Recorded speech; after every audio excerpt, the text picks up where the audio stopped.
Hai semua, salam sejahtera Malaysia. Selamat datang ke channel Fels Lifestyle. Info padu, info hangat disediakan di dalam channel ini. Saudara-saudara, hari ini kita akan bercakap tentang salah satu individu yang kita dapat lihat lantang di media. Bahkan beliau juga adalah seorang blogger dan juga mempunyai YouTube channel. Raja Petra Kamarudin ataupun RPK. Banyak saja kita dapat lihat kenyataan dari Raja Petra yang menembak kepimpinan kerajaan perpaduan hari ini, Datuk Seri Anwar Ibrahim sebagai Perdana Menteri.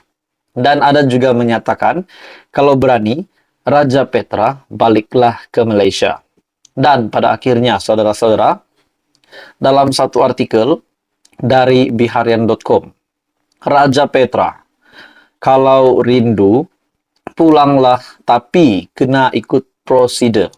Dan ini dinyatakan oleh Saifuddin Nasution. Dalam artikel ini, penulis blog kontroversi Raja Petra Kamarudin diingatkan supaya tidak menjadi dirinya seperti mangsa selepas mendakwa kerajaan tidak membenarkannya pulang ke tanah air. Namun, itu kenyataan Raja Petra. Beliau kata, tanah air ataupun Malaysia, kerajaan tidak membenarkan beliau balik. Namun, menurut Menteri Dalam Negeri, Datuk Seri Saifuddin Nasution Ismail, berkata sebagai rakyat Malaysia, Raja Petra boleh pulang, namun perlu mengikut prosedur sepatutnya. Persoalannya, saudara-saudara, tuan-tuan dan puan-puan, ada yang kata Raja Petra patut ditangkap lah, ada yang kata Raja Petra takut balik Malaysia lah. Pada akhirnya, Menteri Dalam Negeri sendiri mengesahkan Raja Petra dibenarkan balik, dialu-alukan untuk balik ke Malaysia, namun perlu mengikut prosedur. Persoalannya apa prosedur yang patut diikut oleh Raja Petra? Dalam artikel ini, katanya, penulis blog terbabit boleh menulis surat kepadanya dan memohon secara rasmi untuk pulang ke tanah air. Pertama sekali, kenapa Raja Petra berada di Manchester sekarang? Dia lari terhadap satu tindakan mahkamah, kes saman, dan dia kalah. Jadi dia larilah. Adakah itu telah mendedahkan, membocorkan rahsia ataupun sebab sebenar Raja Petra Kamarudin tak balik ke Malaysia, namun beliau sekarang berada di Manchester menurut artikel ini. Pertama sekali, kenapa Raja Petra berada di Manchester sekarang? Dia lari terhadap satu tindakan mahkamah, kes saman, dan dia kalah, jadi dia lari. Kalau dia pulang, kena ikut prosedur sepatutnya. Dia rakyat Malaysia. Dia mesti ada dokumen perjalanan sewajarnya. Dia boleh tulis kepada saya. Kalau dia rindu sangat nak balik, dia pun rakyat Malaysia. Dia cuma perlu buat benda yang betul, katanya pada sesi temu bual bersama media semalam, menurut Menteri Dalam Negeri, Datuk Seri Saifuddin.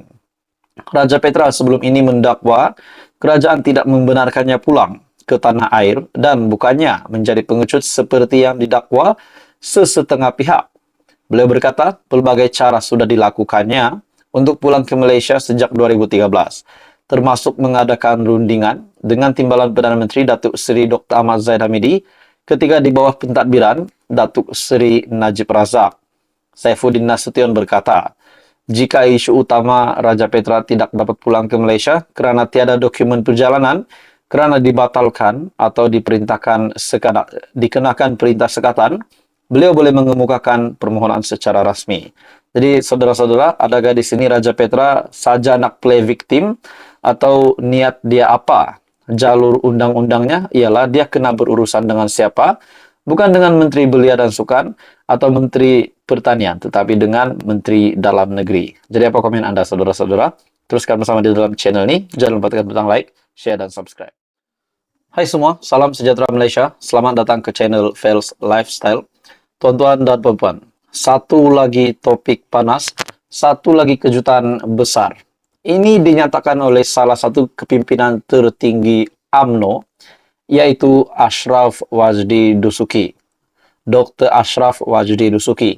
Ini berkaitan dengan kepimpinan kerajaan perpaduan hari ini.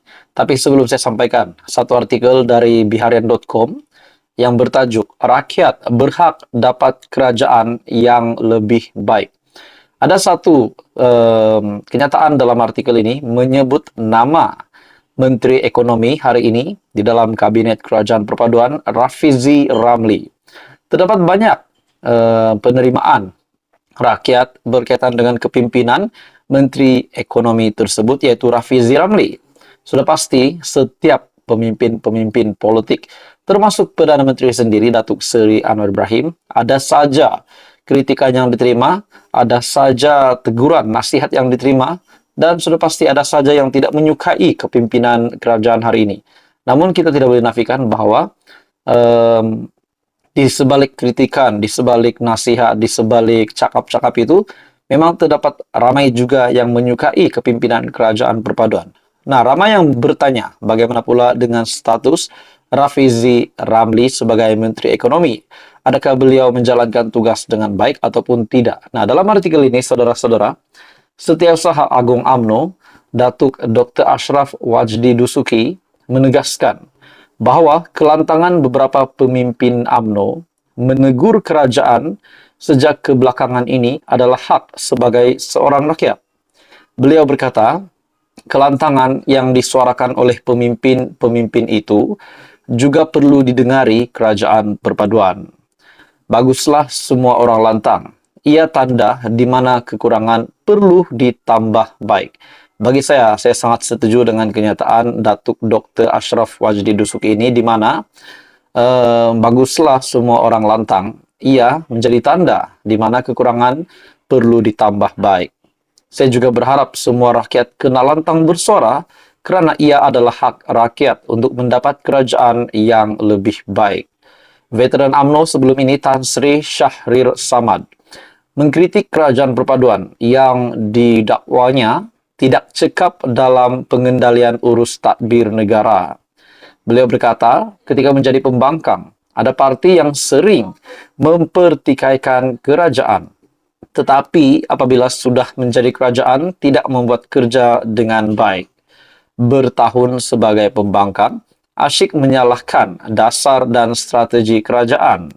Tapi bila sudah jadi kerajaan, tidak pula tahu buat yang betul. Katanya, yang turut memuat naik parodi memaparkan berita mengenai Menteri Ekonomi Rafizi Ramli.